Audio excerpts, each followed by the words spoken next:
Hello family, कसे आहेत मग? मजेत ना? तर खूप जणांच्या कमेंट येत आहेत की ताई तुझ्या घरचंही जेवण दाखव आम्हाला, तू काय काय बनवत असते, काय काय कसं कसं बनवत असते, सर्व कसं टायमिंग वगैरे मॅनेज करत असते. तर आता मी संध्याकाळचं जेवण तर घरचं बनवलेलंच आहे, तर ते मी पुढे दाखवेल तुम्हाला. आणि थोडेसे मुलांना नाश्त्यासाठी इथे आप्पे खायची इच्छा होती म्हणून आप्पे पटापट रवा आप्पे बनवून दिलेले आणि ते नाश्त्यासाठी बनवून दिले आणि आलेली आहे आता संध्याकाळच्या पहिल्या कामावरती. तर इकडे आता मला बनवायचं होतं डोसा चटणी आणि मी सकाळी हिरवे मूग भिजवून गेलेली, तर ते पण मला बारीक वाटून त्याचे पण मी 2-3 डोसे इथे अशा प्रकारे बनवलेले आहेत. तर आता मी हे काम संपवून आलेली आहे आता माझ्या पुढच्या कामावरती. तर आज संध्याकाळी माझं एक जेवणाचं आणि एक भाकरीच्या कामावरती मला सुट्टी आहे.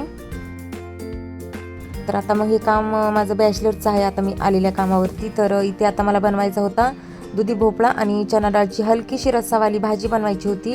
तसेच सॅलड कट करायचं होतं आणि मल्टीग्रेन फुलका रोटी आणि सकाळचा थोडासा राईस बाकी होता, तो जिरा राईस बनवायचा होता. मग पटापट तयारीला लागली आणि अशा प्रकारे इथे मस्तपैकी त्यांचं सर्व जेवण मी बनवलेलं आहे. तर सकाळची मी जी कामं करत असती तर त्या कामावरचा माझा सर्व टायमिंग फिक्स आहे.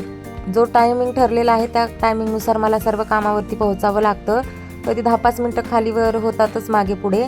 आणि संध्याकाळचं कसं आहे की जसे जमेल तसं मी मागे पुढे टायमिंगनुसार करते आणि संध्याकाळचं ॲडजस्टही होतं, कारण संध्याकाळी एवढी घाई गडबड नसते.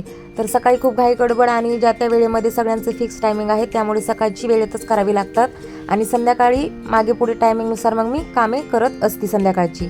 तर आता या कामावरती माझ्या शेवटच्या कामावरती मला बनवायचे होते बटाट्याचे पराठे. तर आता मी मस्तपैकी अशा प्रकारे बटाट्याचे पराठे बनवून आलेली आहे आता मग घरी. तर घरी आज मी बनवलेली आहे मटकीची डाळवाली मेथीची भाजी, तसेच बटाटा फ्राय केलेला आणि भाकरी. तर चला तर मग घेते आता जेवून, भेटू मग पुढच्या व्हिडिओमध्ये. व्हिडिओ आवडल्यास लाईक शेअर कमेंट नक्की करा.